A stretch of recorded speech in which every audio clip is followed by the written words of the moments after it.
You're probably getting bored with electric cars by now, but I'm not. And this one is the Genesis G80 Electrified.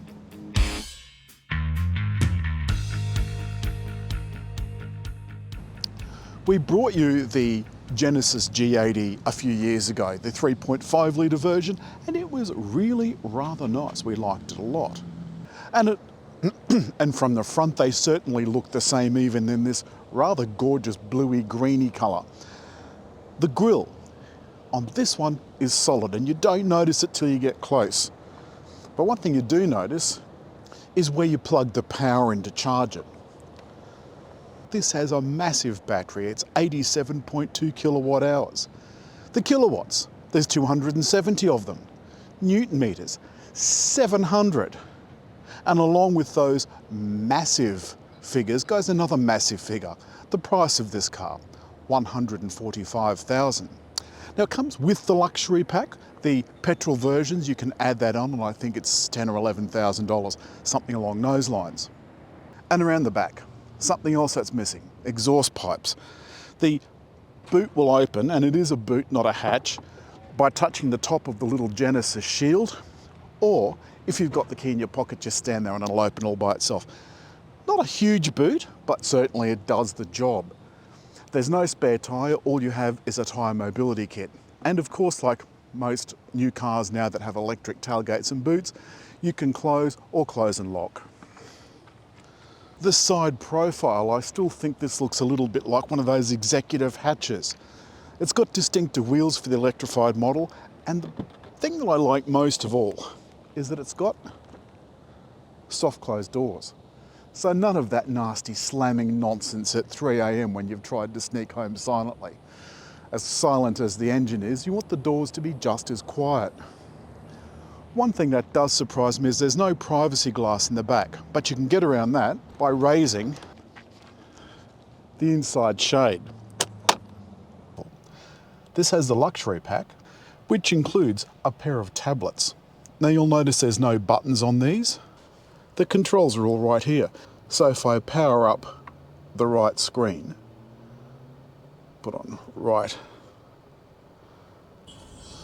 I've got the sounds of nature. It's one of the Hyundai Group's little tricks for us all. That's a little bit loud. That's an active forest apparently.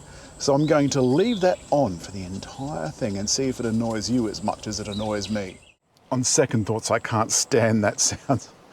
It's driving me absolutely bananas.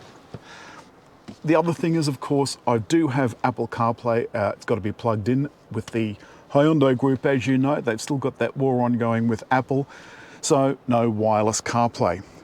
The system here in the front, this lovely touch screen, some direct select buttons, and then down below, another control center like the one in the back. There's a wide screen here, 14.5 inches or thereabouts, and over 12 inches in front of me, and that's in 3D, as well as a nice wide head-up display. Now you'll notice there's no sunroof in this car. What there is on the outside is a glass roof, but it's a solar panel. I'm not quite sure how useful that is. The controls work exactly as per any other Genesis. Give them a twist.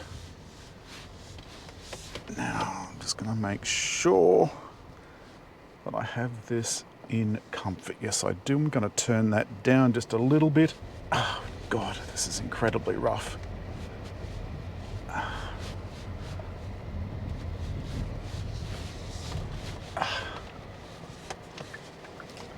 The side bolsters, they grip you. Now let's just put the mode into sport. The 0 to 100 is under 5 seconds. Oh, Jesus, and we're there. Oh, my sweet Fanny Adams. I don't think you want to do that too often. The other thing about sport is that it makes the steering a little bit hard for my tastes. I've got the system back now in comfort, and that's the way I like to waft through the countryside. Now, I took some tight corners on the way up here to film, and to be honest with you, this handled it much better than I thought it would.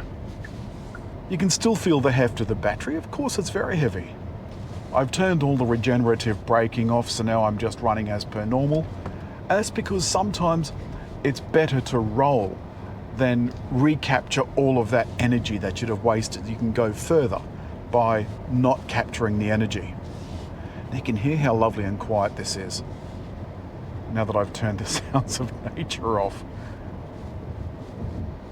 Everything is power assisted. The side bolsters, the seat is power assisted, the squab, the seat itself obviously, and there's some memories for that.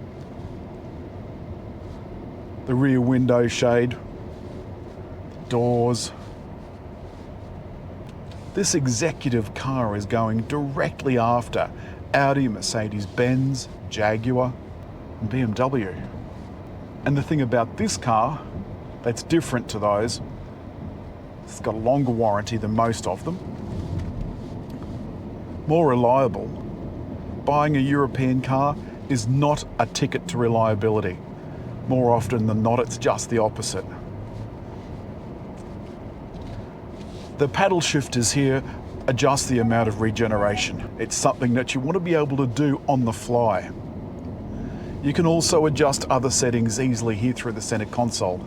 The one thing that is absolutely diabolical, and I have mentioned it before, is this navigation system. In order for it to come up here on the heads-up display, you have to use the inbuilt system. Now, if you try and search for anything, you can use the scratch pad to input a destination. But remember, you're supposed to be keeping your eyes on the road, and this doesn't have voice input for anything but CarPlay and Android Auto. So you've got to do it yourself with either the dial, or reach forward and select the buttons directly on the touchscreen, or by using the scratch pad. I tried on the way up here for 10 minutes to try and get an address in. In the end, I had to stop and type it in. It was just too hard. Meanwhile, I'll tell you about the charging. There's only a few brands on the market that can take advantage of 350 kilowatt charging, which is currently the maximum. There's the Hyundai group, so Genesis, Kia, and Hyundai, and Porsche. If there's any others, I'd like to hear about it. Doesn't mean you'll actually charge at 350 kilowatts, it's up to 350 kilowatts. Here's the interesting thing, if you navigate to where you're going, it'll precondition the battery for you so that when you get there, you can charge faster.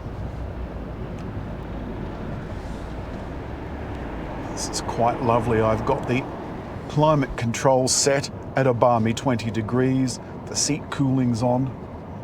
I'm just slowly coming up to speed on the freeway.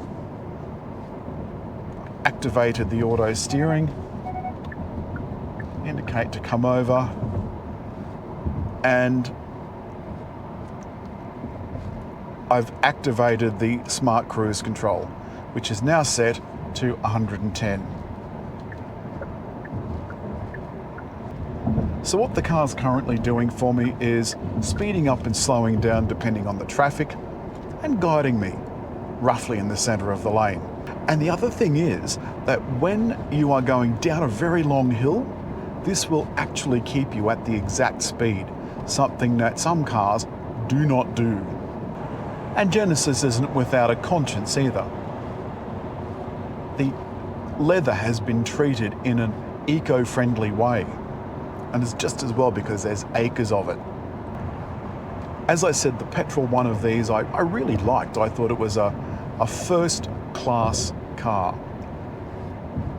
It's got a great warranty, brilliant performance, all-wheel drive, etc., etc. Well, the electric version is even better. Like its Ioniq and EV6 counterparts, it can power external devices. There's a device that you can put into the socket at the front and it'll power an electric barbecue or an electric fridge. And the total output is about 3.6 kilowatts. So, to wrap up, the suspension is lovely. The ride is beautiful. It's very, very quiet.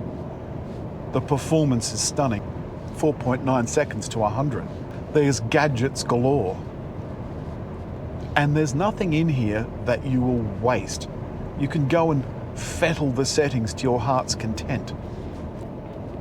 I just can't believe that we're travelling at 110 kilometres an hour and all I can hear is the odd little waft of wind from outside.